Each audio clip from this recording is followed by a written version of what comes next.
सौंदर्यलहरी श्लोक 81 ते 90. गुरुत्वं विस्तारं क्षितिधरपतिः पार्वती निजात् नितम्बादाच्छिद्य त्वयि हरणरूपेण निदधे अतस्ते विस्तीर्णो गुरुरयमशेषां वसुमतीं नितम्बप्राग्भारः स्थगयति लघुत्वं नयति च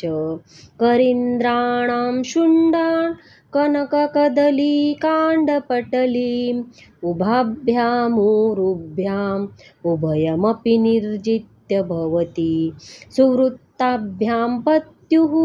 प्रणतिकठिनाभ्यां गिरिसुते विधिज्ञे जानुभ्यां विबुधकरिकुम्भद्वयमसि पराजेतुं रुद्रं द्विगुणशरगर्भौ गिरिसुते निषङ्गौ जङ्घेते विषमविशिको बाणमकृत यदग्रे दृश्यन्ते दशशरफलाः पादयुगली नखाग्रच्छद्माणः सुरमकुटशानैकनिशिताः श्रुतीनां मूर्धानो दधति तव यौ शेखरतया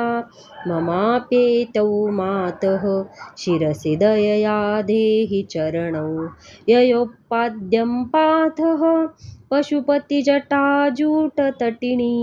ययोर्लाक्षा लक्ष्मीः अरुणिहरिचूडामणिरुचिः नमो वाकं ब्रूमो नयनरमणीयाय पदयोः तवास्मै द्वन्द्वाय स्फुटरुचिरसालक्तकवते असूयत्यन्त्यन्तं यदभिहननाय स्पृहयते पशूनामीशानः प्रमदवनकङ्केलितरवे मृषा कृत्वा गोत्रस्खलनमथ वैलक्षणमितं ललाटे भर्तारं चरणकमले ताडयति ते चिरादन्तशल्यं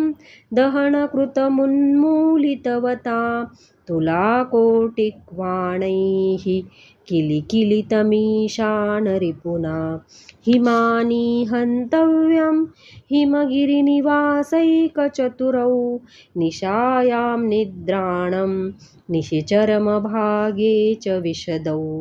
वरं लक्ष्मीपात्रं श्रियमतिसृजन्तौ समयिनां सरोजं त्वत्पादौ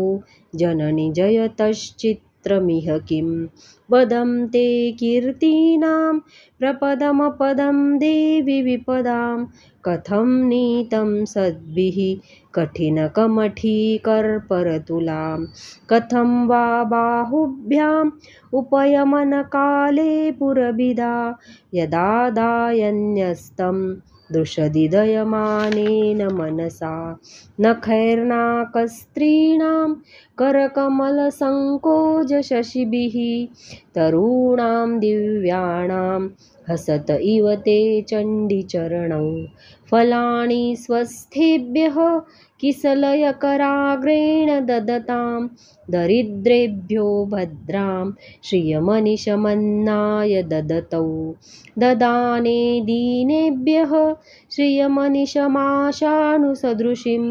अमन्दं सौन्दर्यप्रकरमकरन्दं विकिरति तवास्मिन् मन्दारस्तबकसुभगे यातु चरणे